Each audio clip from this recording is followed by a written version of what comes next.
Nice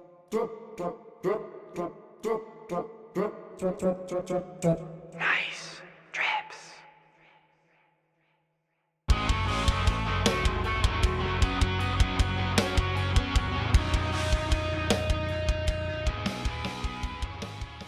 What is up, guys? It's your boy Dead Son Oblivion. We are back with another Shredding Drip episode. Today we are in full costume because it is Halloween. It is the best holiday of the year.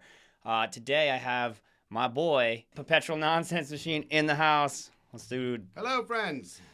What's happening, man? Happy Halloween. I am a cat. He is a cat. Yeah, so today's show, we kind of just have been hanging out for the past few hours, just messing around with some technology here to bring an awesome episode for you.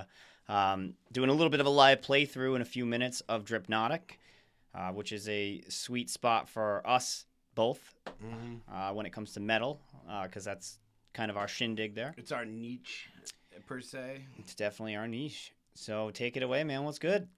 I mean, trying to get stuff done. I feel like today was good. Today was really good. Having the time to sit down and go through that playthrough. I think you guys will enjoy it. It's really neat. I think the technology, we're slowly learning it. And the more and more we learn it, the cooler stuff that's coming out. Definitely. We've been going through a couple of different deficits when it comes down to really just getting sound good and things to line up. Today we were kind of jamming along with the playthrough, and if I run it through one of my programs, then there's this big latency issue. So we played it back, everything was perfect. We thought at the time he was on time, music was sounding great. Go listen to the video, and we have audio issues where everything's kind of offsetting each other. So we had to find the workaround on that.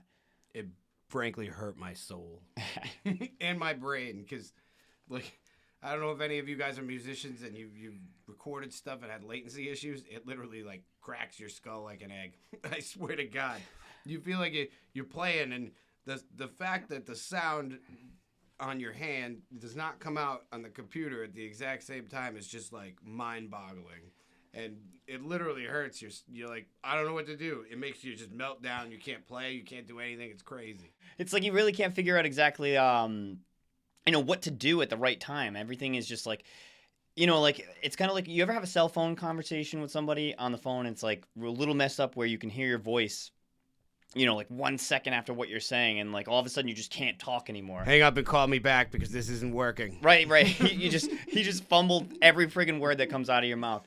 It's exactly what it's like, and it's just frustrating for your fingers because your brain and your fingers are doing the same thing, and they're listening to the timing, and it's just not happening the way it should be, and you're like, what is going on here? It's even worse when you're trying to sing and do it. I mean, we've had this problem with you before. We had to figure this out in Logic forever. I don't even want to talk about how terrible that was. It's stop! What's happening? I began to speak, and I can't even make out the consonants because it's just so messed up. And your brain wants to slow down the way you're singing or speaking because it thinks that it's behind. It's like watch Brain Games or something on the internet because there's got to be some weird thing that would happen if it's slowed down and it messes with you because my God, it's frustrating and it hurts. It gives you a headache. So, big Halloween question here. What is your opinion on candy corn? This is a huge debate. Candy corn, it's a hit or miss. I mean, there's some off brands that suck, but if you get some true candy corn, it is pretty solid. See, some people just despise it, think it's the devil.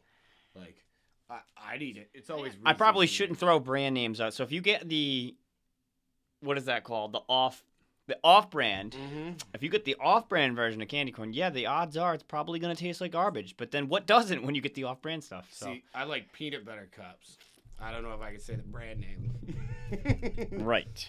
But they're delicious. That's my favorite thing about Halloween. You go around hunting, you follow the kids around when you go on trick-or-treating, and you make sure that's what they get out of those buckets. And then you make sure you get them. And you beat them up, and you take all their No, it's the best part about being a dad is getting Halloween candy. I don't have kids, but I'll tell you what, I will adopt a kid for Halloween. Mm-hmm. Nothing wrong with getting a bunch of free candy, loading up on that and just, Mm-hmm. My daughter's ridiculous. She's 11. She dressed as freaking Ace Ventura of all things that she could possibly dress as. And it was convincing. It was great. She was running around, freaking throwing a football, wearing the tutu with the hair all up. It's the funniest thing I ever seen. Finkel. is Mr. Einhorn. Finkel is Einhorn. So I dressed as Einhorn, and I ended up kind of looking like Hillary Clinton.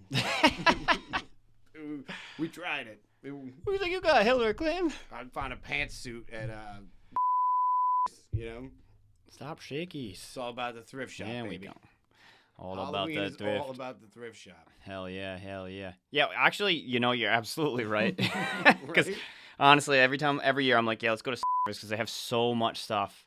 Again, I don't know if I could say brand names, so let's go to Savings, where you can save money on Thrift Halloween stores. costumes Yeah, the thrift stores. that may or may not be used. Who Exactly. knows? They just get them, and it's good, and it's there.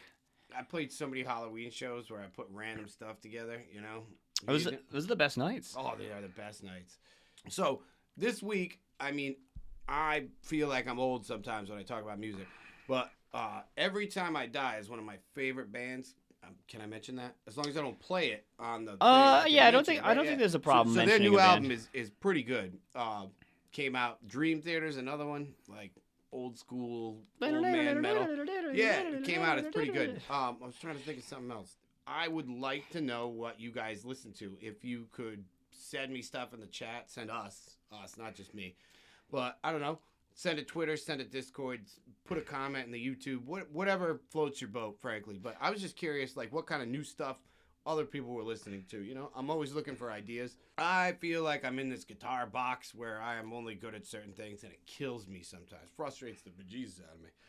But vocally, I love to hear fresh ideas. So I just like to hear new stuff, so that way I can kind of bridge off of it. You know, you feel like if you just stay in this little range where I'm listening to the same thing all the time, you get stale. So I anything that you guys can put out, I'd like to know what you guys are listening to, what you think I should listen to get ideas.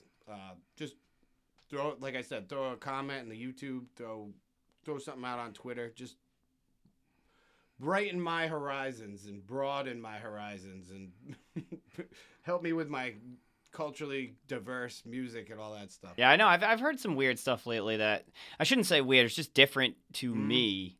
So I classify it as weird. I mean, if we want to get into weird, I listen to some weird stuff that people be like, "What's wrong with you?" No, but I heard some like Mongolian metal the other day. It's amazing. And I was like, "What is going on here?" They got like that deep like, and they're going on in the background. I was like, "All right." I forgot what the name of that band is, but yeah, they play all the traditional instruments, and then they have like modern instruments behind it. It's so cool, and the chanting that chanting just gets in your head, and it's like it's wow. crazy, man. So it's like catchy, but so it's almost like it's not like Gregorian chanting like that you'd think of with like oh. No, it's that deep. But it's right.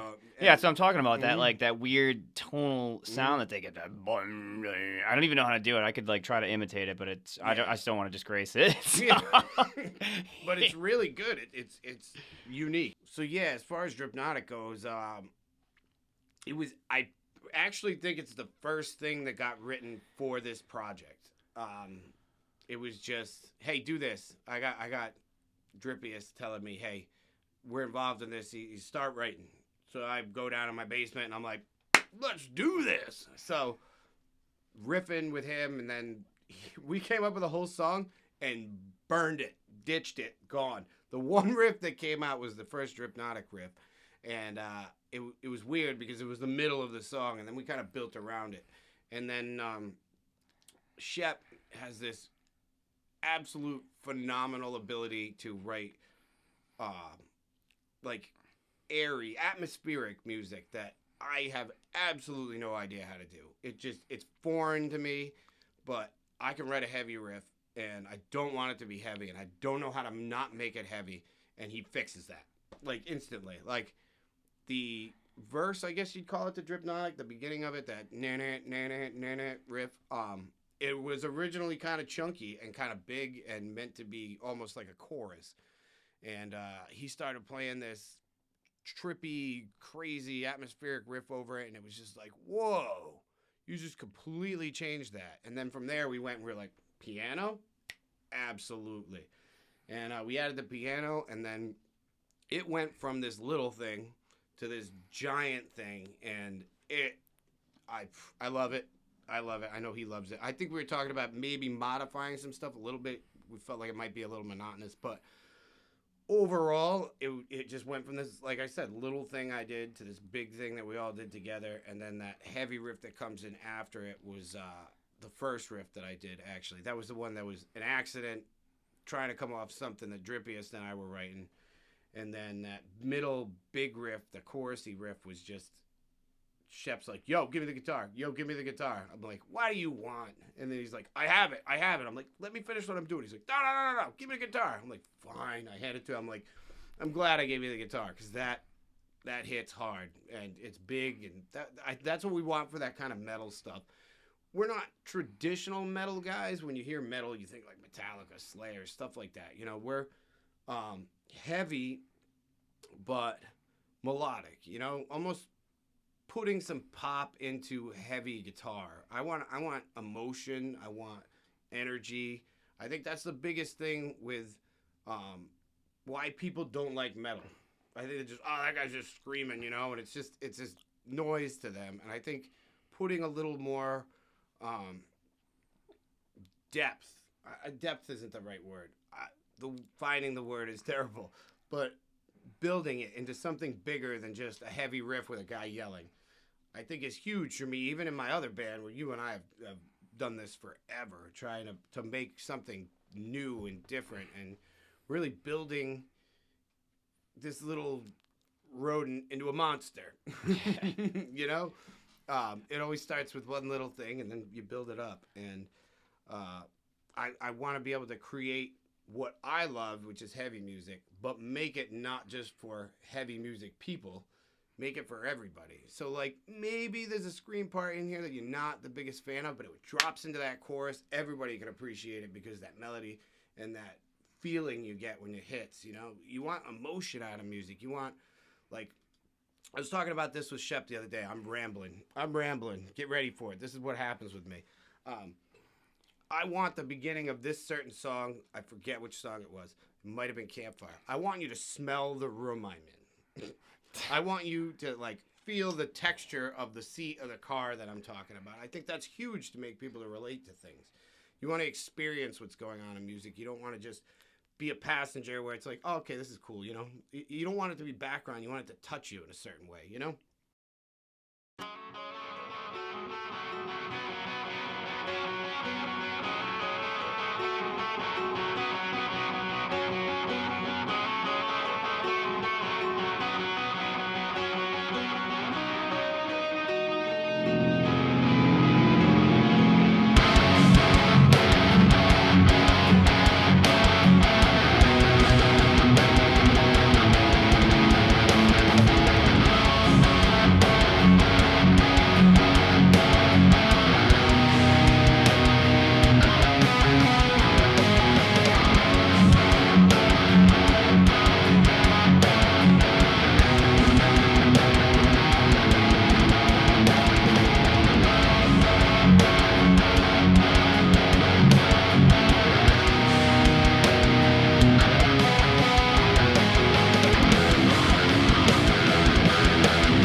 that's about all the time we got today. Again, thank you guys so much for tuning in to the Friday Shredding Drip episode. As usual, we really appreciate it.